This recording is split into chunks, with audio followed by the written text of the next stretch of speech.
Hello Reddit, I'm Ashley, and I'm 28. I'm sitting on the floor of someone else's rented room right now, holding the keys to a house that no longer belongs to me. Or rather, it never belonged to me, even though I grew up there, slept in the same bedroom for over 20 years, and took care of my mother until the very end in the same house. Today, I saw the windows of this house covered with bright pink curtains belonging to the new owner, my stepmother Brianna, and I don't know what hurts more, my father's betrayal or the silence with which he did it. My mother died when I was 24. She died of cancer. It all happened so fast. We found out about the diagnosis in August, and by November, I was holding her hand in the hospital room while she took her last breath. After that, the world just exploded, but I held on because I thought that at least home was home. That was the only thing left of her. My father and I were close. At least I thought so. After her death, he became more silent, spent more time in the studio, started smoking again. Yet we still had dinner together every Sunday, discussed renovations in the house, and planned how I would move back into my room after graduation. Everything changed on my 26th birthday. That's when he brought Brianna over. She was 10 years younger than him, with perfectly styled blonde hair, a perpetual smile, and a signature perfume that seemed to cling to the walls. He said he had been dating her for 6 months, that she helped him feel alive, and that she wasn't trying to take his mom's place. I smiled and said I was happy for him, yet I couldn't stop thinking. 6 months ago, he'd asked me to help sort out his mother's things. Gradually, Brianna began to appear more and more often. First just for dinner, then staying overnight, and eventually, she started bringing boxes down to the basement. A year later, I returned for the weekend and discovered that my mother's entire bedroom had been repainted peach. Her portrait, which once hung over the fireplace, was gone. In its place was a photo of Brianna, taken in front of the ocean, in the same house where the three of us used to be. I broke down. I asked my dad where the portrait was. He merely shrugged. Brianna had asked me to take it down. She claimed it was hard for her to live among the memories. And what about me? Is it easy for me? I began renting an apartment again, visited the house less frequently, yet every now and then I would return to clean my mother's grave, pick up the mail, and water the roses. Those were the things only I did. After Christmas, when I turned 28, I was finally going to ask my dad to sign the house over to me. Later, not now, but I needed to know it would stay in the family. I even drafted a letter and left it on the kitchen table. Dad did not answer. A week later, I received a message. Hi Ashley, Brianna and I have decided that we will re-register the house to her. It's not against you, it's just that she's my wife now, and I want to protect her if something happens to me. I read that message 50 times. Protect her, it's not against you, my wife. Those words hit me like a hammer. I didn't answer. I simply went to see everything for myself, and I found a new number on the door, a torn-off sign reading Bennett Family, and boxes of my mother's belongings tossed into the garage. I wanted to scream, but I couldn't. Instead, I picked up the rose my mom had planted near the porch, transplanted it into a pot, and left. Later, I had another conversation with my dad. A cold, dry one. This is my decision, Ashley, he told me.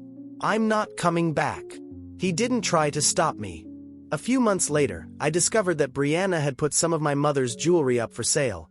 The pieces I believed were safely locked away, and that the house was being renovated into a cozy art villa. I tried to move on with my life. A new contract in the works, coffee with a friend, fleeting acquaintances that never developed into more. But home was vanishing meter by meter, brick by brick, until it all crumbled, and to be honest, I wasn't happy. Even when life gives you karma, it's not always sweet, especially when it comes after death. 3 months after my dad told me he'd signed over my late mom's house to his new wife, I stopped answering his texts. They weren't hateful, just cold. Hope you're well, Brianna would add. Hi, still have the snowblower if you need it. Every time his name lit up my phone, I felt nauseous. It wasn't just the betrayal, it was how effortlessly he had done it. How he could hand over the house where my mom died as if it were just another property, a mere line item. How he could choose someone he met on a dating app over the daughter who had held his wife's hand as she slipped away in a hospice bed. I blocked his number the day I learned that Brianna had tossed out my mom's old photo albums. It wasn't until summer that I heard from anyone connected to him again. That's when Tyler, my dad's friend of 20 years, called me. "You sounded weird, Flat," he said. Apparently, my dad had collapsed in the driveway from a heart attack. He died before the ambulance even arrived. I didn't say anything like, "Oh my God, no," or "I'm so sorry." I simply said, "Okay." You'd think I'd feel something. Grief, guilt, rage. But all I felt was a strange absence, as if someone had taken a wrecking ball to a house that was already abandoned. Still, I went to the funeral.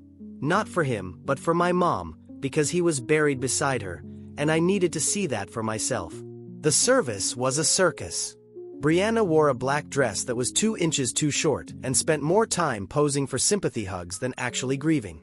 She gave a speech, calling my dad the strongest man she ever knew, with no mention of me, my mom, or the 25 years that came before her. Then came the will.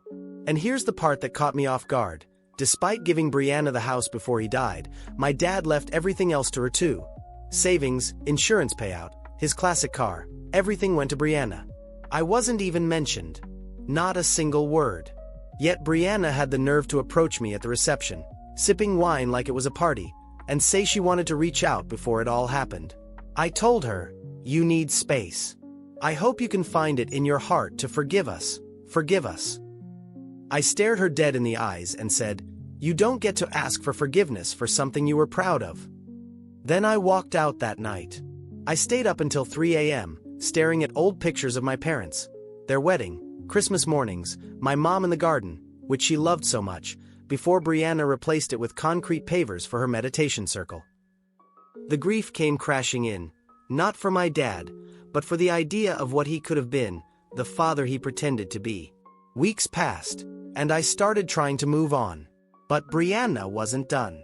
When the probate process began, I received a letter from her lawyer stating that I had 30 days to vacate the garage unit behind the house, the one Dad had let me use for storage, because it was now private property under sole ownership. She was evicting me from a shed containing boxes of photos, clothes, keepsakes, my mom's old sewing machine, my childhood piano, books. She didn't want the stuff, she wanted me gone. So I went one last time to pack. The front yard looked completely different. New pavers, bright-colored lawn chairs, and a big umbrella with Brianna's initials embroidered on the fabric.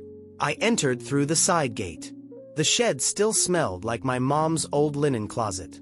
I stood there for a minute, just breathing it in, then I noticed a small bag shoved behind some crates. I opened it, and inside were legal documents. Old ones, dated nearly 2 years before Dad died. One was a copy of the original property deed, with my mom's name on it. She was the sole owner, paid in full before they got married. Then there was another document, a living trust she had set up before her diagnosis, naming me as the beneficiary for the house in case anything ever happened to her. It had never been filed. It needed a signature, his signature, but it was dated just 2 weeks before she passed, and he never turned it in. Instead, he sat with me at her bedside and said, "We'll make sure everything she left stays in the family." He lied. I took pictures of everything, then put it all back exactly as I found it. That night, I didn't cry. I started researching property law, revocable trusts, and state inheritance clauses. And that's when I found a loophole. If a trust was written, signed, and witnessed, it could still hold in court as an expression of intent, even if not filed, especially if the delay was due to medical incapacity. And guess who had been in and out of the hospital in her final days? My mom. I dug deeper and found the witness, her hospice nurse. She remembered my mom clearly. She even cried while signing, saying she just wanted her daughter to be safe. I thanked her, then called the lawyer. He listened, took the case, and said it would be hard but possible, because if we could prove intent, we could challenge the transfer of the house to Brianna as fraudulent. If that worked, I could take it all back. But the end goal wasn't even the house anymore. It was about exposing the truth, making sure people knew that my mother had been erased from her own home. She wasn't gone, not yet, and I was determined that when this was over, neither my father nor Brianna would ever forget her again. 2 weeks after I met with the lawyer, I received a call, not from him, but from Brianna. She left a voicemail as if we were old friends catching up. "Hi Ashley, I just heard from someone that you might be revisiting some legal matters. I'm sure it's just a misunderstanding, but let's talk. I'd hate for you to waste your time. Let's be civil, okay? She sounded nervous. Good, I thought, because for the first time in this nightmare, I wasn't the one who was clear. If we could prove that my dad had deliberately hidden or ignored my mom's trust, the one that named me as the sole inheritor of the house, we could invalidate the transfer to Brianna, especially since the house was fully paid off before their marriage, meaning it never legally became community property. It was supposed to be mine. The lawyer called it an uphill battle but one worth fighting, and he told me to prepare for war. So I went back through everything: emails, old letters, texts between my dad and me after my mom died. That's when I found a text dated 3 months before he introduced Brianna. "Your mom left something for you. We'll go through it together when I'm ready." I remembered that day. I was packing her old clothes into boxes and crying on the stairs. He sat in a rocking chair, and when I asked, "What did she leave me?" he just shook his head and said, "It's not time yet." I never saw it. Now I understood why the lawyer said that if we could get the original trust admitted into probate court, along with evidence that my dad knowingly withheld it, we had a case. The nurse agreed to testify, and I filed the claim. Then Brianna countersued for harassment, claiming I was emotionally manipulating the memory of my father and weaponizing grief against a grieving widow.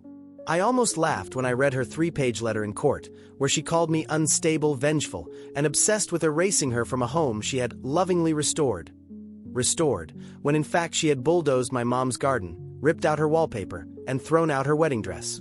Lovingly restored my ass, I thought. The first court date came quickly. In a small room, a judge with glasses at the end of his nose presided as Brianna sat with her attorney in an expensive black suit and crocodile heels. Dressed in a long black dress as if she were still mourning, she didn't look at me even once.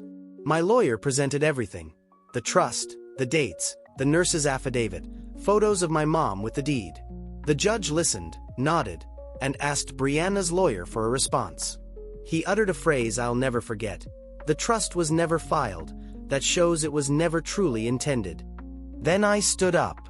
My voice was steady as I said, "I held my mom when she died. I gave her morphine and told her it was okay to let go. She wrote that trust 2 weeks before her final surgery because she was scared Dad would remarry and forget me. She signed it, and her nurse witnessed it. My dad had told me about it, then never shown it to me. He let the house go to someone who knew exactly what she was doing. I was done pretending that silence was protection." Then the judge announced, "We'll reconvene in 30 days with a ruling." That night, Brianna tried calling me 3 times. I didn't answer. Instead, I went back to the house to see it, and there she was, standing on the porch with a wine glass in hand, as if she were the queen of the neighborhood. She didn't see me, but I saw her, and all I could think about was how my mother's hands built that porch. How she painted every shingle, laid every tile in the kitchen, and planted roses because she loved their scent after rain, and now it was someone else's property. Not if I had anything to say about it. 30 days later, we returned to court. I wore my mom's locket. Brianna looked smug. The judge read the ruling. The court recognizes the submitted trust as valid and enforceable. The room spun. My lawyer grabbed my arm and whispered, "That means we won." I looked at Brianna for the first time. She looked small, rattled, and defenseless, and I realized she never expected me to fight. She thought I'd simply smile, be civil, and walk away. Not this time. The ruling invalidated the transfer of the house. It didn't automatically evict her, but it meant the property wasn't legally hers anymore. We filed an eviction notice, and 2 weeks later, Brianna begged for time, saying she had nowhere else to go. I gave her 30 days, the same number she had given me when she tried to evict me from the garage. And on the final day, I parked across the street and watched as a moving truck hauled away the last of her belongings. She didn't say goodbye. She didn't even look at me.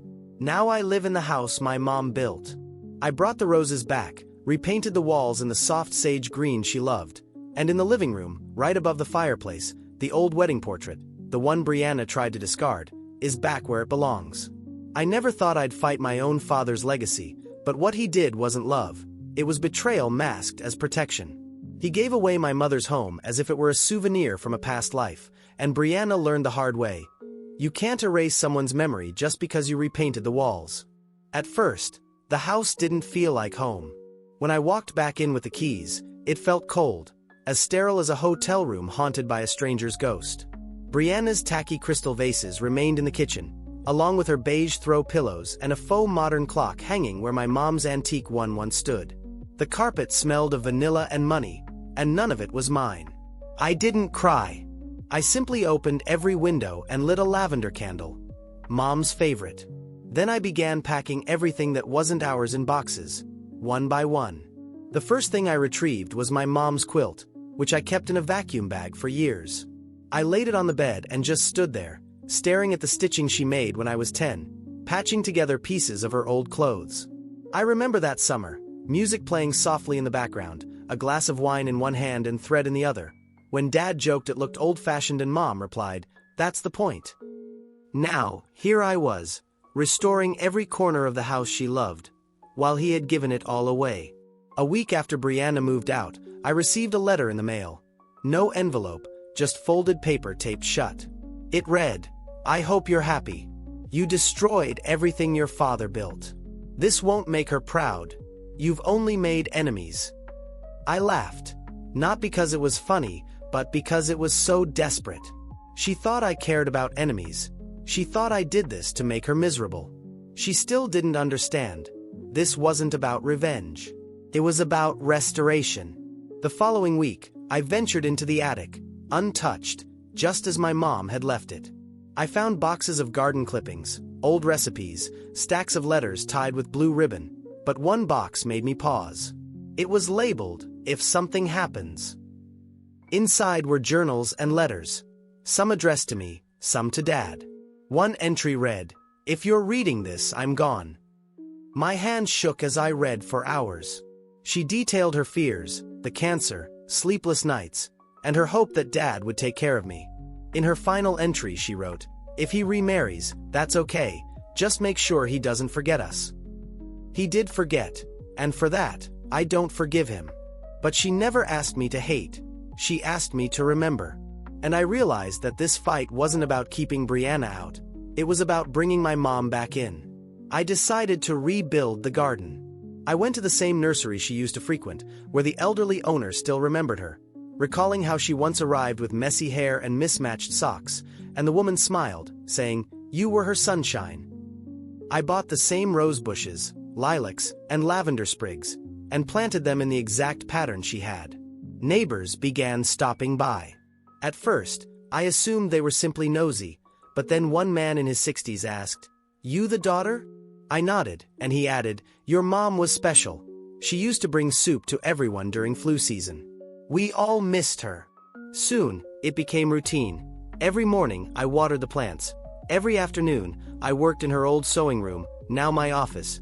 And every night, I sat on the porch she had painted with her own hands, listening, not to the traffic or the birds, but to the peaceful stillness. It was finally serene again. Then I received a second letter via certified mail from Brianna's lawyer. It read, "My client intends to challenge the eviction ruling based on emotional distress, financial instability, and previous contributions to property maintenance." I nearly laughed. She was suing me for kicking her out of a house she never legally owned. My lawyer assured me it was a desperate stunt meant only to provoke me. And it did one thing right. It made me furious. So I did something I never thought I would. I sent her an envelope containing a copy of the original trust, a picture of Mom in the garden, and a sticky note that read, "She built this. You erased her. I rebuilt it. You don't belong here."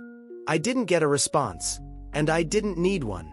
A month later, I heard from one of Brianna's old friends, someone who had unfollowed me after everything went down. She said Brianna was falling apart. She couldn't afford her new condo, had a breakdown at work, and even lost her job after getting caught forging a PTO document. I didn't feel joy, but I did feel that it was finally over. She was no longer my problem. Now the house is mine again. The garden blooms every spring, and by the gate hangs a small sign that reads, "The Bennett Home, EST 1986, rebuilt 2024.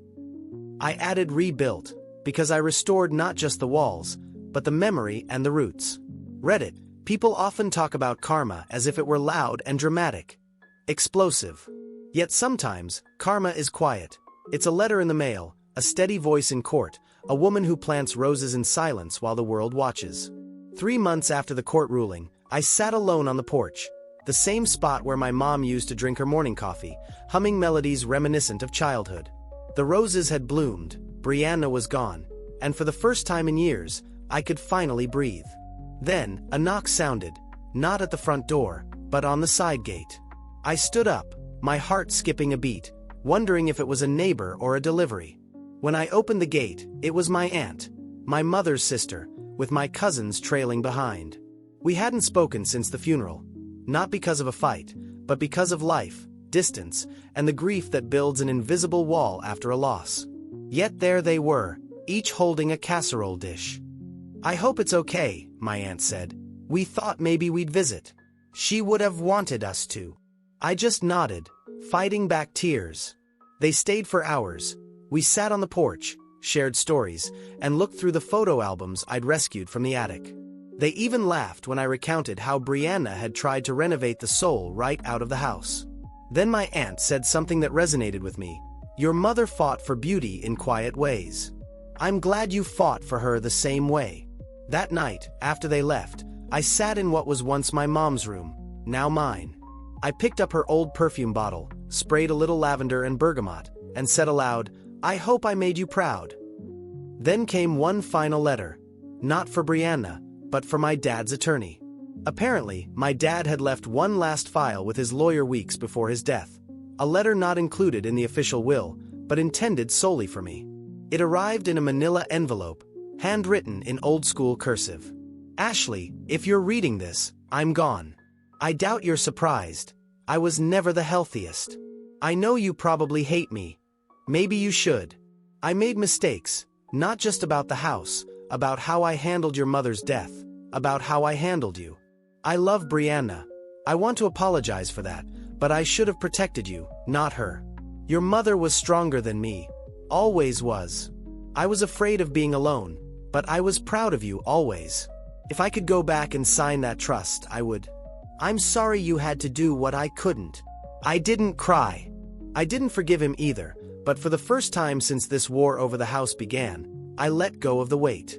He made his choices, I made mine, and I chose to honor my mom's. I framed that letter, not because he deserved it, but because it reminded me that silence is never protection, and letting someone else write your story is akin to erasing it. So, I wrote mine right into the walls of this house. Weeks later, I received a direct message from a woman named Madison. She said, "Hi, I'm Brianna's daughter. I know we've never met, but I thought you should know she's not doing well.